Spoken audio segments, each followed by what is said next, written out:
Hello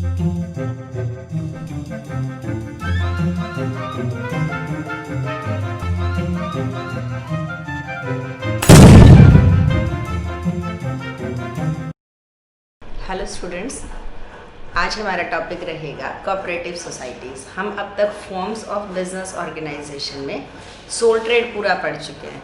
soul trade के अंदर 3 ही topic mainly थे, उसके मीनिंग के बाद उसकी फीचर्स, दूसरी चीज़ हमने जो पढ़ी उसके बारे में उसकी मेरिट्स और डिमेरिट्स।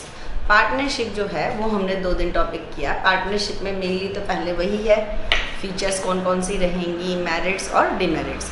उसके बाद हमने टॉपिक किए 2, पार्टनरशिप डीड क्या होती है और पार्टनरशिप कॉन्ट्रैक्ट। एक दिन हमने जो सबसे पहले शुरू किया था, हम वहीं से अगर शुरू करें तो मैंने फॉर्म्स ऑफ बिजनेस में बताया कि कुछ फॉर्म्स ऑफ बिजनेस जो होती है वो नॉन कॉपरेटिव नेचर की होती, कॉरपोरेट नेचर की होती हैं। उनके लिए हमें कहीं रजिस्ट्रेशन नहीं करवाना पड़ता। अभी जो आज हम फॉर्म ऑफ बिजनेस पढ़ रहे हैं वो आ गई कॉरपोरेट, यानी कि इस तरीके के बिजनेस की फॉर्म की शुरुआत ही रजिस्ट्रेशन से होगी। और आज हम जो शुरू कर रहे हैं बहुत छोटा सा टॉपिक रहेगा हमारा 11th का 12th सेशन जो है वो हमारा शुरू कर रहे हैं। और ये हम पढ़ रहे हैं आज topic cooperative societies. Cooperative societies ऐसा नहीं है कि हमने देखी नहीं होंगी, कोऑपरेटिव बैंक भी हमने सुने होंगे। सोसाइटीज़, ये जो कोऑपरेटिव सोसाइटीज़ हैं ये काम किस तरीके से करती हैं, अब हमें ये समझना है। देखिए, जितने भी हम इसके सिवाय फॉर्म ऑफ बिजनेस पढ़ रहे हैं, whether it is sole trade, partnership और आगे हम कंपनी पढ़ेंगे, इन सब का मकसद मेन जो होता है वो मेन मोटिव होता है प्रॉफिट अर्न करना। लेकिन जो कोऑपरेटिव सोसाइटीज़ हैं यहाँ पर ये काफ़ी अलग हो जाती है अपने मोटिव में ही। इसका मेन मोटिव प्रॉफिट कमाना नहीं होता, बल्कि जो भी वीकर सेक्शन है मिलकर इसको बनाते हैं, ये एक दूसरे की हेल्प करने के लिए बनाई जाती है। नाम में ही है कोऑपरेटिव, कि एक दूसरे के साथ कोऑपरेट करते हैं। इनका जो मेन एम होता है is to provide services to its member. किसके लिए बनाई जाती हैं? अपने ही मेंबर को सर्विसेज देने के लिए।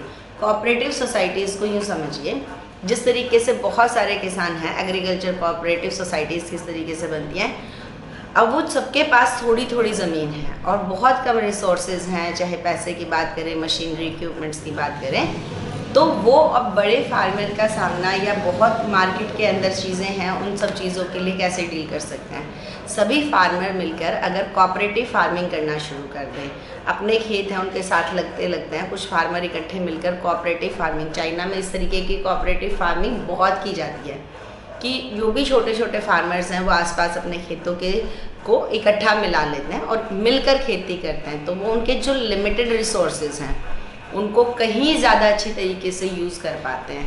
इससे उनके एग्रीकल्चर की क्वालिटी क्वांटिटी बिल्कुल वैसे ही बढ़ जाती है।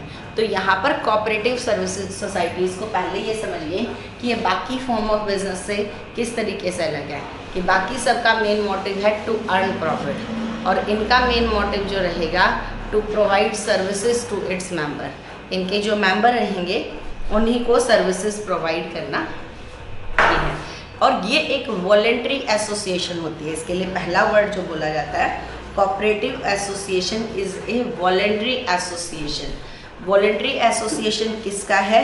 Voluntary association of person who joins together.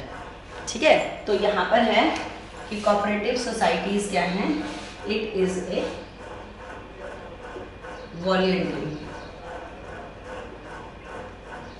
Voluntary association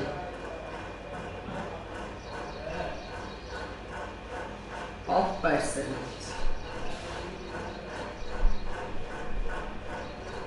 जो भी पर्सन है वो अपनी इच्छा से, वॉलंटरी एसोसिएशन सबसे बड़ी फीचर भी है कोऑपरेटिव सोसाइटीज़ की। किस तरीके से फीचर है? यानी कि वॉलंटरी एसोसिएशन को ये समझिए कि इसमें लोग अपनी मर्ज़ी से एंटर करते हैं और वो अपनी मर्ज़ी से जब चाहे छोड़कर जा सकते हैं। उनके आने या जाने के लिए उनको किसी भी तरीके से फोर्स नहीं किया जा सकता। इसीलिए ये क्या बन गई? It is a voluntary association. कि वॉलंटरी है कि no individual can be forced to enter into the cooperative society as well as to leave it. तो ये एक वॉलंटरी एसोसिएशन है कि वो अपनी मर्जी से ही इसमें आते हैं और काम करते हैं। अब इसके बाद है हु जॉइंट टुगेदर। जो अपने साथ करते हैं with a motive of welfare of the members to join together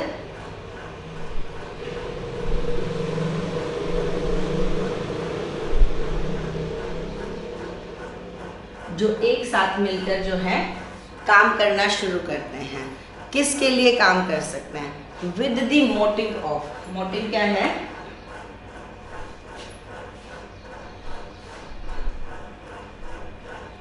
of welfare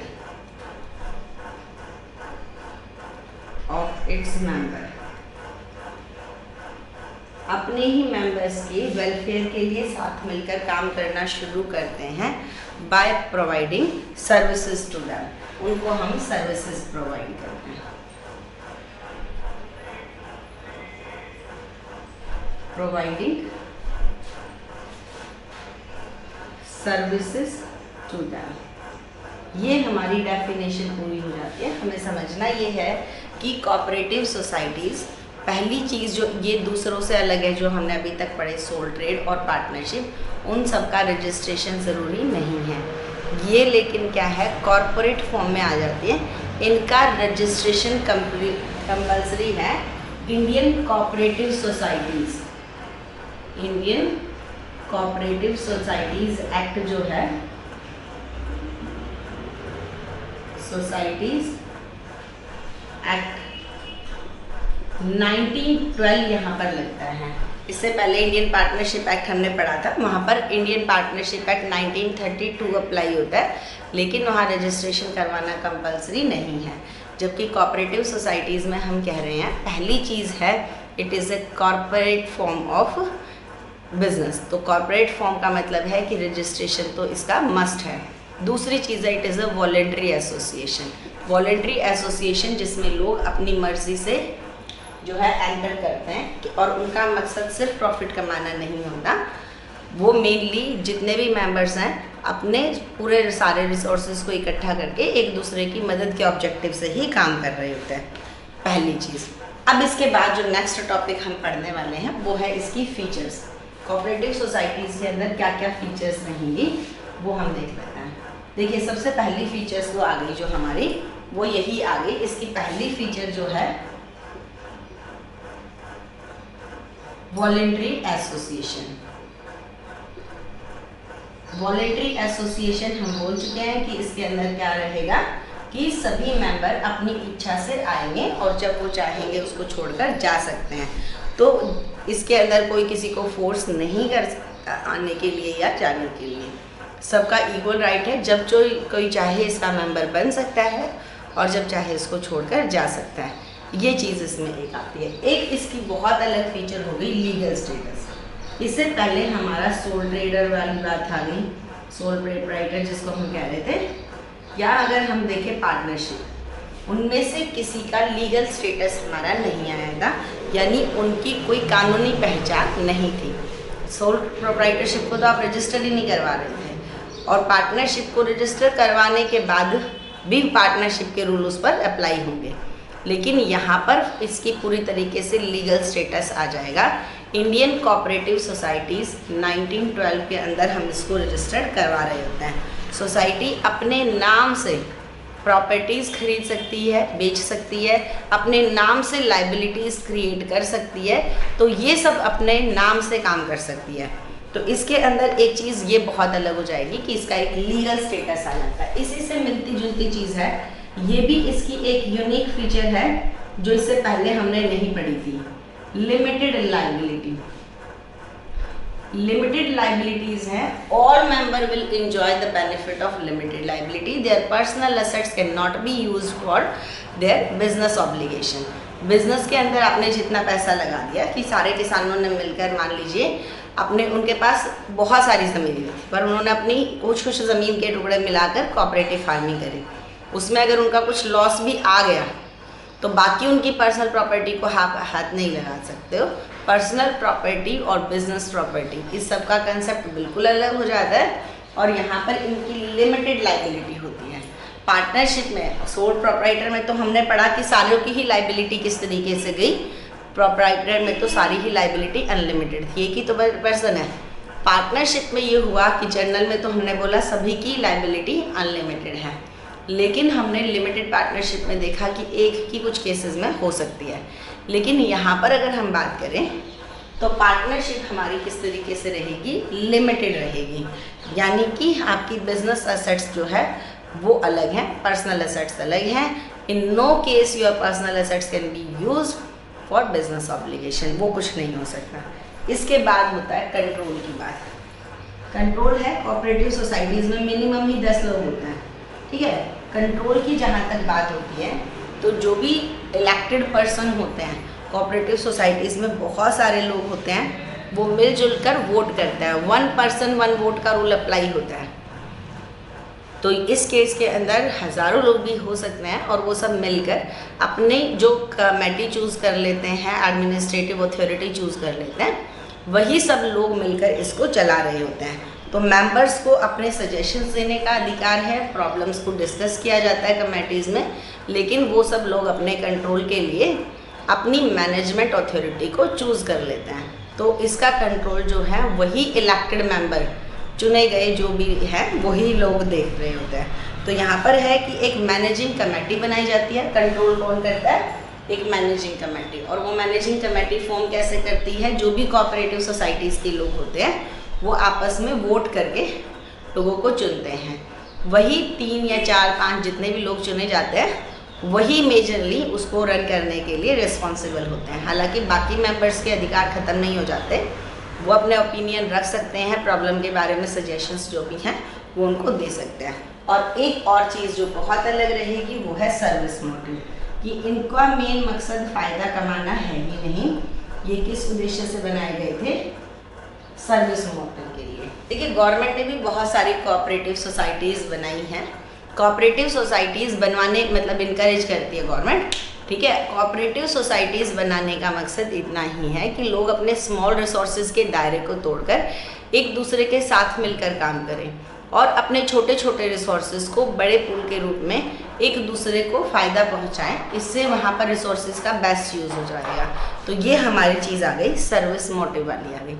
यही मेनली इसके अंदर जो है हमारी 5 फीचर्स हैं कि लोग अपनी मर्जी से छोड़कर जा सकते हैं, आ सकते हैं। वॉलेंट्री हमारी एसोसिएशन है।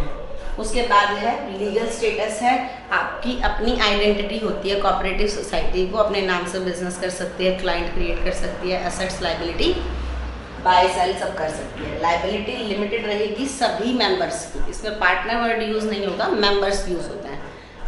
उसके बाद है कंट्रोल जो है वो पूरा मैनेजमेंट कमेटी देखेगी और मैनेजमेंट कमेटी को तरीका चूज़ करने का क्या रहेगा, 1 पर्सन 1 वोट के प्रिंसिपल पर हम चूज़ करते हैं। फिर हमारी आ गई सर्विस मोटिव की बात आती है कि सर्विस मोटिव हम अगर देखें तो अपने मेंबर्स को मेनली सर्विस देने के लिए बनाई जाती हैं। अब बात आती है इसकी मेरिट्स की और डीमेरिट्स की।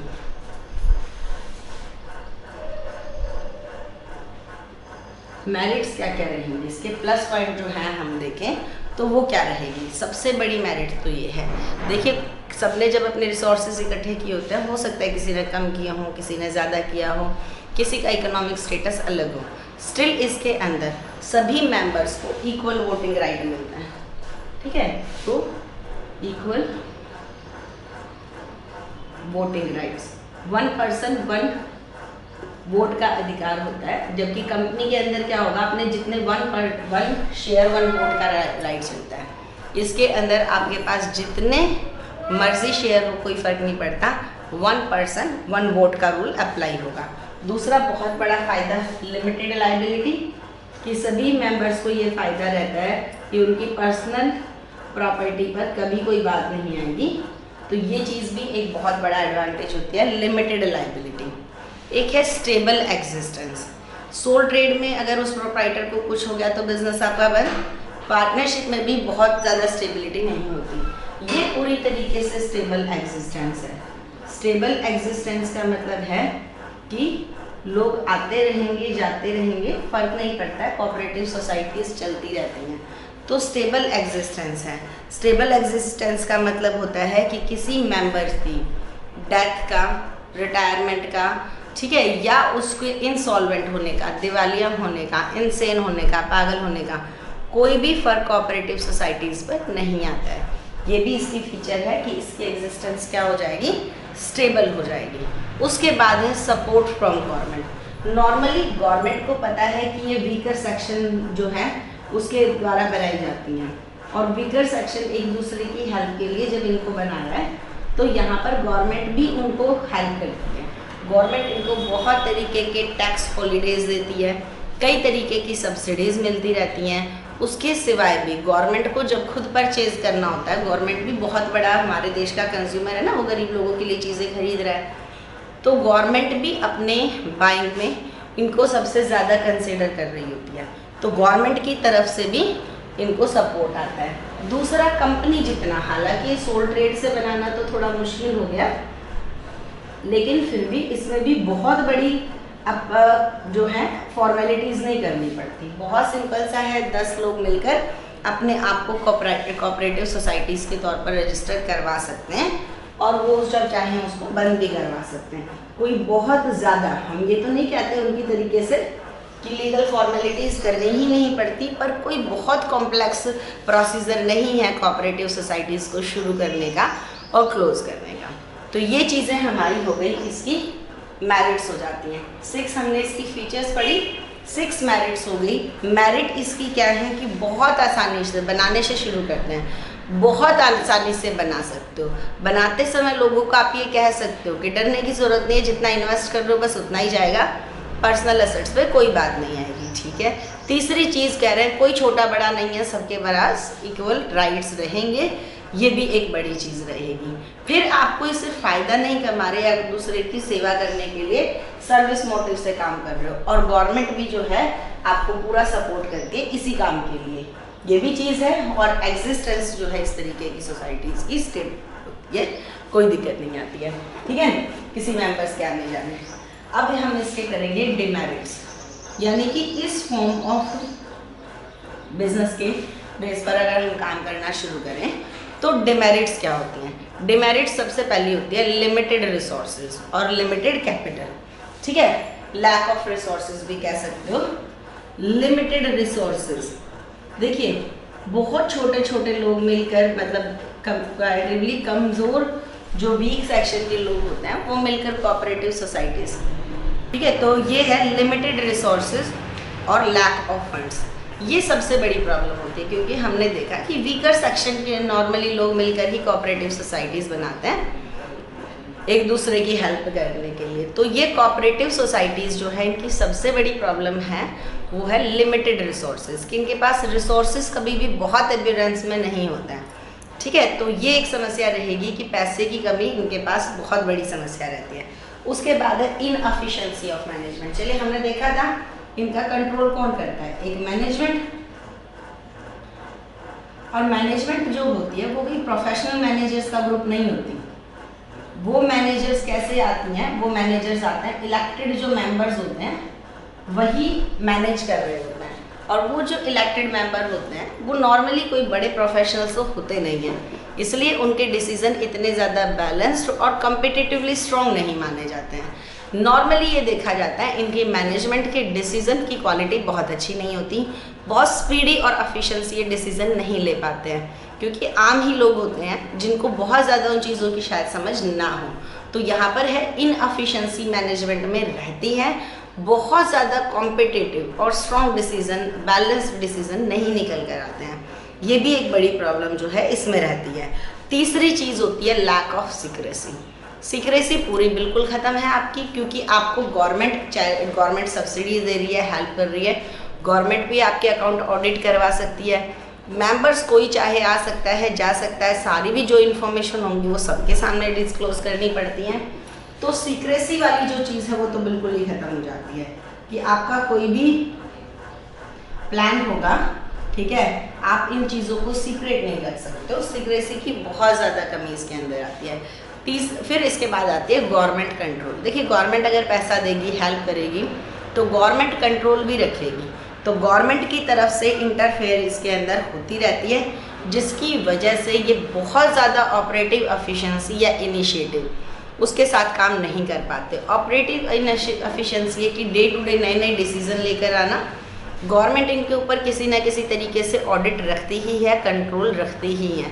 रिक्रूटमेंट पॉलिसी मतलब ये लोगों को लेकर आते हैं, बड़ी बड़ी कोऑपरेटिव सोसाइटीज़ भी होती हैं, उन सब के अंदर गवर्नमेंट की कहीं ना कहीं इंटरफेरेंस रहेगी। तो एक इनकी दिक्कत ये भी हो जाती है, गवर्नमेंट हेल्प करती है, ये फ़ायदा तो है कि हमें गवर्नमेंट की तरफ से सपोर्ट मिलता है, लेकिन उस सपोर्ट का दिक्कत भी आती है कि गवर्नमेंट फिर जो है वो कंट्रोल भी करती है, गवर्नमेंट मैनेजमेंट में भी इंटरफेरेंस करती है, क्या कुछ चल रहा है वो इस चीज़ के ऊपर भी काम करेगी। कोऑपरेटिव सोसाइटीज़ को अपने अकाउंट्स, अपने ट्रांजैक्शन वगैरह का रिकॉर्ड भी गवर्नमेंट से ऑडिट कराना रहेगा। उसके बाद है डिफरेंस ऑफ ओपिनियन। जब एक से ज़्यादा लोग काम करेंगे और बराबर के स्टेटस पर काम करेंगे तो हम कैसे मान लें कि वो सब एक ही बात पर हमेशा एग्री हो जाएंगे। यहाँ पर दिक्कत आती है, ओपिनियन जो है वो डिफरेंट हो सकता है। तो डिफरेंस इन ओपिनियन ये एक बड़ी प्रॉब्लम होती है, जिसकी वजह से कई बार जो है मैनेजमेंट में लड़ाइयाँ रहती हैं, कॉन्फ्लिक्ट अराइज होते हैं, कुछ लोग छोड़कर चले जाते हैं या कई बार कोऑपरेटिव सोसाइटीज़ को लिक्विडेट करने के लिए बोल देते हैं। ये जो है हमने आज टॉपिक किया, ये हमारा हो गया। आज हम इतना ही करते हैं, कल हम टाइप्स पढ़ेंगे इसकी। अब ये एक बार दोबारा से देखिए और इसको याद करिए। कोऑपरेटिव सोसाइटीज़ जो हैं उसके अंदर 6 फीचर्स हैं, 6 टोटल जो हमने देखा इसके अंदर, और इसके अंदर 5 मेरिट्स हैं और 5 ही डिमेरिट्स हैं। टोटल 6 फीचर कौन कौन सी हैं? पहली चीज़ है, हम कह रहे हैं हमें कोऑपरेटिव सोसाइटीज़ बनानी है, बना लीजिए, इच्छा से बनती। वॉलंटरी एसोसिएशन है, वॉलंटरी एसोसिएशन है, अच्छी बात है, आप अपने मर्जी से आ सकते हो, जा सकते हो, कोई दिक्कत नहीं है। वॉलंटरी एसोसिएशन है, अपनी मर्जी से बनाई है, और इसकी एक बहुत बड़ी बात है, लीगल एंटिटी है कि कानूनी पहचान भी है। इच्छा से बनाई है तो यूँ नहीं कि इसको पहचान नहीं मिलेगी, अपनी मर्जी से बनाने के बावजूद भी हमने इसको रजिस्टर्ड कराते हैं, तो इसकी लीगल एग्जिस्टेंस है, अपने नाम से बिजनेस कर पाएगी। उसके बाद लायबिलिटीज़ लिमिटेड जो हैं वो हो जाती हैं। मेंबर्स को एक बड़ा फ़ायदा ये रहता है कि उनकी बिजनेस एसेट्स और पर्सनल एसेट्स अलग रहेगी। उसके बाद कंट्रोल जो है मैनेजमेंट कमेटी देखेगी, जो कि इलेक्टेड मेंबर होंगे हमारे मेंबर्स की तरफ से ही, और सर्विस मोटिव के लिए। मेरिट्स क्या रहेगी? अगर हम कहें हम कोऑपरेटिव सोसाइटीज़ के लेवल पर काम कर रहे हैं तो क्या फ़ायदे रहेंगे? इक्वल वोटिंग है, इक्वल वोटिंग राइट्स आ गया, इक्वल वोटिंग राइट्स जो हैं आपके इक्वल रहेंगे। सारे मेंबर्स के जो राइट है वोटिंग वो बराबर चलेंगे, किसी ने कितना ही इन्वेस्ट किया हो कोई फ़र्क नहीं पड़ता, इक्वल वोटिंग राइट्स। लायबिलिटी सबकी लिमिटेड रहेगी, स्टेबल, किसी एक मेंबर के इंसॉल्वेंट होने का, इंसेन होने का कोई फ़र्क नहीं पड़ता, रिटायर होने का। गवर्नमेंट का सपोर्ट भी है आसानी से, कंपैरेटिवली सोल ट्रेड पार्टनरशिप से तो नो डाउट थोड़ा मुश्किल है, यहाँ पर ये कंपनी से कंपेयर कर रहे हैं कि कोई बहुत बड़ी भी लीगल जो है कॉम्प्लेक्सिटीज़ नहीं होती हैं। उसके बाद ये है हमारी है डिमेरिट्स। डिमेरिट्स में क्या है? रिसोर्सेज कंपैरेटिवली हमारे कम रहेंगे, क्योंकि सारे के सभी कोऑपरेटिव के जो मेंबर हैं वो बहुत ज़्यादा नॉर्मली बड़े ग्रुप से नहीं आते हैं, तो रिसोर्सेज लिमिटेड रहते हैं। मैनेजमेंट इनएफिशिएंट है, क्योंकि प्रोफेशनली उनका कोई एक्सपोजर होता नहीं है। फिर है सीक्रेसी की कमी रहेगी, गवर्नमेंट कंट्रोल रहेगा, और ये है ओपिनियन उन सब के अलग अलग हो सकते हैं। तो ये आज का हमारा टॉपिक हुआ, जिसमें हमने मेनली किया कोऑपरेटिव सोसाइटीज़ क्या हैं, कोऑपरेटिव सोसाइटीज़ जो हैं उनकी फीचर्स क्या हैं, उनके बारे में मेरिट्स और डिमेरिट्स, जैसे हमने सोल ट्रेड और पार्टनरशिप का। हम इस यूनिट में अलग अलग जो फॉर्म ऑफ बिजनेस हैं उन सब के प्रोज एंड कॉन और उनकी फीचर्स को समझ रहे हैं, ताकि हम ये समझ पाए कि किस बिज़नेस के लिए कौन सा अच्छा रहेगा। तो आज के लिए यही टॉपिक, अब हम कल एक ही टॉपिक करेंगे, वो हमारा टाइप ऑफ कोऑपरेटिव सोसाइटीज़ होगा। उससे आपको और ज़्यादा अच्छे से क्लियर होगी कि कोऑपरेटिव सोसाइटीज़ किस तरीके से काम करती है। आप जो भी टॉपिक पढ़ रहे हैं उसको समझिए, और उसके साथ साथ में अभी आपके पास टाइम है उनके वर्किंग एग्जाम्पल भी देखिए। आप कोऑपरेटिव सोसाइटीज़ के मॉडल अगर काम करेंगे कि कौन कौन सी फेमस कोऑपरेटिव सोसाइटीज़ है, आप यूट्यूब पे सर्च करके देखिए, आपको उन चीज़ों के बारे में बहुत इंटेंस नॉलेज पड़ेगी। आप एक बार उनकी वर्किंग को समझेंगे ना तो उनको ज़्यादा इलेबोरेट कर पाएंगे, ज़्यादा अच्छे तरीके से समझ पाएंगे। सिर्फ थ्योरी को याद नहीं करने से काम चलेगा। कॉमर्स पूरी तरीके से आपका एक प्रैक्टिकल है, उसको प्रैक्टिकल सब्जेक्ट बनाइए इसको, प्रैक्टिकल कैसे बना पाएंगे इसको अपने अराउंड जो भी बिजनेसेस हैं उनसे कनेक्ट करने की कोशिश करिए। Which one is sole trade, which one is partnership, क्या इसकी मेरिट्स हैं, क्या डिमेरिट्स हैं। कोऑपरेटिव सोसाइटीज़ होती हैं, हमें तो नहीं पता। देखिए सच में कि हमें नहीं पता कि हमारे समाज में है भी नहीं कोऑपरेटिव सोसाइटीज़। आपको पता चलेगा आपके अराउंड ही बहुत सारी कोऑपरेटिव सोसाइटीज़ काम कर रही हैं, हमें पता ही नहीं होता है उन चीज़ों के बारे में, क्योंकि हमने बिज़नेस का पता, हम नॉर्मली वही चीज़ें देख रहे हैं जो चीज़ें हम पहले से जान रहे हैं। हमने क्योंकि इसके बारे में सुना नहीं, हमें लगता है ये एग्जिस्ट ही नहीं करता, लेकिन ये बिल्कुल एग्जिस्ट करता है। और ये समझिए इसको पढ़कर कि ये कैसे काम करता है। आज के लिए इतना ही, आपको समझ में आया होगा। अपने एक्सपीरियंस शेयर करते रहिए। Okay, thank you.